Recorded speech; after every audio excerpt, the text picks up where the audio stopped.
غزہ میں جنگ بندی معاہدے کے اعلان کے بعد بھی جارحہ صہیونی حکومت کی بمباری کا سلسلہ بدستور جاری ہے، جس میں درجنوں فلسطینی شہید ہو گئے ہیں۔ خبروں کے مطابق فلسطین کی اسلامی مزاحمتی تحریک حماس اور صہیونی حکومت کے درمیان غزہ میں جنگ بندی کے معاہدے کے اعلان کے بعد سے اب تک غزہ کی پٹی میں 80 سے زیادہ فلسطینی شہید ہو چکے ہیں۔ فلسطین کی اسلامی مزاحمتی تحریک حماس کے سینئر رکن باسم نعیم نے اس حوالے سے کہا ہے کہ جنگ بندی کے اعلان اور اس کے نفاذ سے پہلے صہیونی غاصبوں کے جرائم کا جاری رہنا ان کی دہشت گردانہ ماہیت کو ظاہر کرتا ہے۔ اس درمیان تحریک حماس کی فوجی شاخ عز الدین القسام بریگیڈ کے ترجمان نے جنگ بندی معاہدے کی کامیابی کا اعلان کرتے ہوئے اس مقام پر صہیونی فوج کی بمباری کا اعلان کیا ہے جہاں ایک اسرائیلی قیدی کو رکھا گیا تھا۔ یہ قیدی جنگ بندی معاہدے کی روح سے قیدیوں کے تبادلے کے پہلے مرحلے میں رہا ہونے والوں میں شامل تھا۔ انہوں نے مزید کہا کہ اس مرحلے پر دشمن کی طرف سے کوئی بھی جارحیت اور بمباری ایک قیدی کی رہائی کو تباہی میں بدل سکتی ہے۔ اس سے پہلے غزہ کی شہری دفاعی تنظیم نے اطلاع دی تھی کہ غزہ کی پٹی میں جنگ بندی معاہدے کے اعلان کے بعد بھی صہیونی حملے بدستور جاری ہیں۔ دوسری جانب اسرائیلی وزیر اعظم کے دفتر نے اعلان کیا ہے کہ صہیونی حکومت کی مذاکراتی ٹیم نے حماس کے ساتھ قیدیوں کے تبادلے کے مسئلے میں مفاہمت حاصل ہو جانے کے تعلق سے نیتن یاہو کو باخبر کر دیا ہے۔ اسرائیلی وزیر اعظم کے دفتر نے کہا ہے کہ اسرائیلی وزیر اعظم نیتن یاہو نے حکومت کی سیاسی اور سیکورٹی کابینہ کو حکم دیا ہے کہ وہ قیدیوں کے تبادلے اور جنگ بندی معاہدے کا جائزہ لینے کے لیے آج ایک اجلاس منعقد کرے۔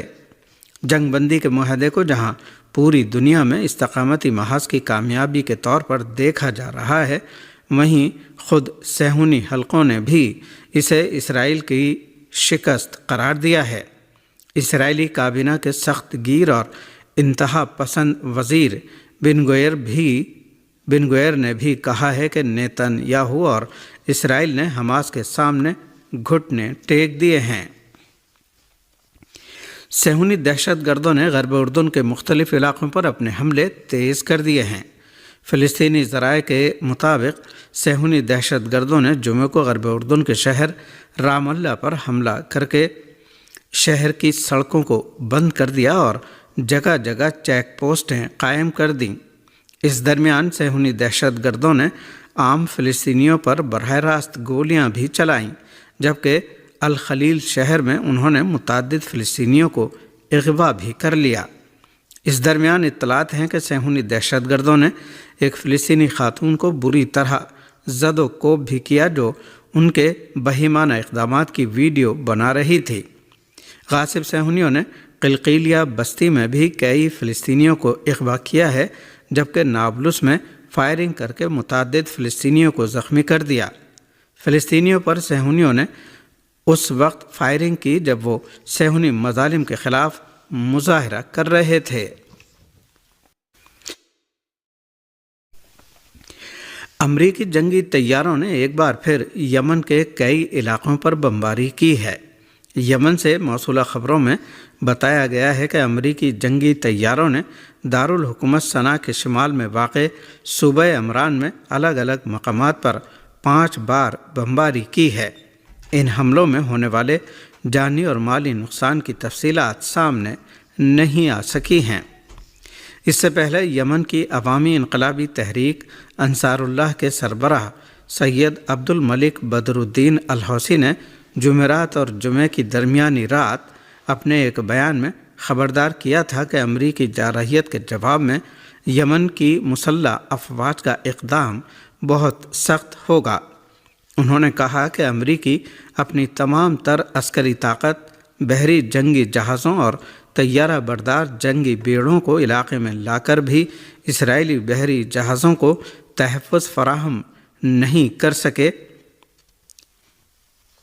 اور امریکہ کی اسی شکست کے بعد خود اسرائیل براہ راست یمن پر حملہ کرنے پر مجبور ہو گیا، مگر اس میں صہیونی حکومت کو کامیابی نہیں۔ صدر ایران مسعود پزشکیان روس کے صدر ولادیمیر پوتین کی سرکاری دعوت پر ماسکو پہنچے ہیں، جس کا مقصد دو طرفہ تعلقات میں توسیع اور ایران اور روس کے درمیان جامع اسٹریٹجک شراکت داری کے معاہدے پر دستخط کرنا ہے۔ جمعے کے روز ماسکو کے ونوکوو بین الاقوامی ہوائی اڈے پر ایرانی صدر مسعود پزشکیان کا استقبال روس کے وزیر توانائی سرگئی سیویلوف اور دونوں ممالک کے